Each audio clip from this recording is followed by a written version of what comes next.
What I would cut would actually be a better answer, and to me that's public safety, and that's health and education, and making sure that the education prop is continued to be funded. Prop 36 needs to be funded 100%. The bottom line is, when it comes to the people speaking, and this was a constitutional ballot, Prop 36, and it was 75%, if not more, all agreed. We need to have money for our law enforcement. We need it for our judges, so we can have the courts where if you're continually committing felonies and breaking the law, you have a choice. Either you go to treatment if you're either addicted or mental health issue, or you go to jail. But we need that money to fund the judges. Also, we're not funding our special needs, and you're seeing that a lot, where again, that's a place that's being cut. How would you fund those special needs? I would make sure they had everything they need. They're the last in the row, and again, these parents are doing everything themselves. They're working full time, they're trying to take care of their children that have major needs, and they're cutting these services. So I would say fund the services we've had. From the general fund? Would that come from the general fund? Actually, it would be, I'd put it into health, into the health subcommittee. So how would those special needs be funded if not with general fund money? Would it just come from other sources of revenue? Yeah, aren't they already appropriated? Right, you have the appropriations there, but the appropriations are, now they're determining where that money goes. It needs to go back to where it was. Would you reduce funding for homelessness or cut programs that serve the homeless? If they're working, absolutely not. But again, if you're looking for accountability and we're not seeing any results, it's time to step back. It's like investing in something. I believe that our money is like an investment that we put into all these programs to help Californians, whatever their need may be. But if it's not helping, if it's not really becoming an investment, then we need to step back and look at why it's not, and do we need to turn and focus on those and make sure those that are actually the good actors are doing it. Because you do have the bad actors, as we're finding out every day when it comes to fraud, that are not using the money where it's supposed to be used.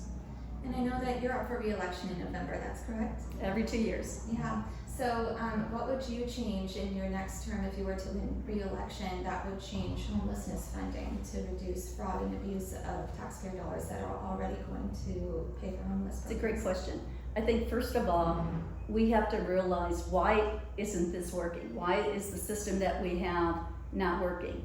If you look into other states that are working, you will find that there's a circle that goes without any broken links. But that's not the way it is in California. You have different nonprofits that do different things. One may help get them off the street and get treatment. Another one may be there to provide jobs. Another one may be giving food, whatever the need is. But none of them connect. None of them talk to each other. And when I have these programs and when we have these workshops, you listen to all these nonprofits and they're like, listen, I can go ahead and help out with what we focus on. But then when there's another issue, I don't know who else to call. And you'll see that programs, whether it's for homeless or other programs, the ones that are working have a connectivity. So it's like, that you start here, and perhaps whatever it may be, you may go, and it could be even, you start with addiction and someone coming in. All right, is it mental treatment that needs? Is it addiction, drug addiction that needs to be there? But there's always a path, and you know where it's going to go and where it's going to end. And there's no broken links, so that way no one's left outside. So your policy proposals aim to link all of these different groups and agencies together that serve different purposes? Correct. Are there any bills that you introduced this year that aim to do just that, or is that next year's priority? I would probably say next year. I think what we have to do is we have to audit before we put money into any program. Again, we do not have a revenue problem. It's where the revenue is going and how it's being used. And so I think that's really important, that we've got to stop the fraud, and we need to really know what our budget is, and then get the accountability, and then we know who the good actors are and who are actually performing and actually getting good results and what we need, and those that aren't. What bad actors do you think are wasting or abusing taxpayer dollars that you would just cut? And and let me put up there, when I say just cut, when you say just cut, again, I think looking at what we're doing, if something is working and it's making a difference in people's lives, because when we put money into programs, those programs are supposed to be doing something, whether it's health, education, whatever it may be, to better someone's life, to better someone's health. So when it's just like, what would I cut? You need to look at them, I think, individually. I never want to put them all under one label. And talking about Prop 36, I know a lot of Republican lawmakers really just want to see Governor Newsom allocate enough money to funding Prop 36. Correct. And Senator Strickland introduced a bill that would allocate enough money to fund Prop 36 properly, at least in his mind. I think his bill proposes $400 million.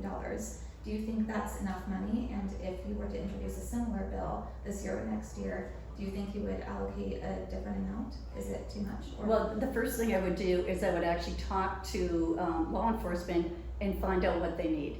And is that enough? If it is, what is it that you need? Obviously, we know every year things go up. Labor goes up, materials go up, whatever it may be that they need. We need to have more judges. They've got a lack of judges there to actually move these, to move them so that they can be either given the treatment they want or decide to just do the jail time.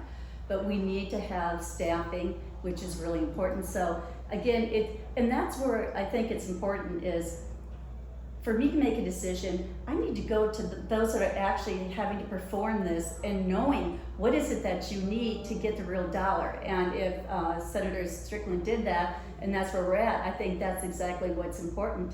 But making sure that we're just not giving you enough for this category, but we're actually funding it. And will that amount, how long will that amount be? Is that a year amount? How long will that last? What will it do? And really get the information so again, we can put trust back into the taxpayers.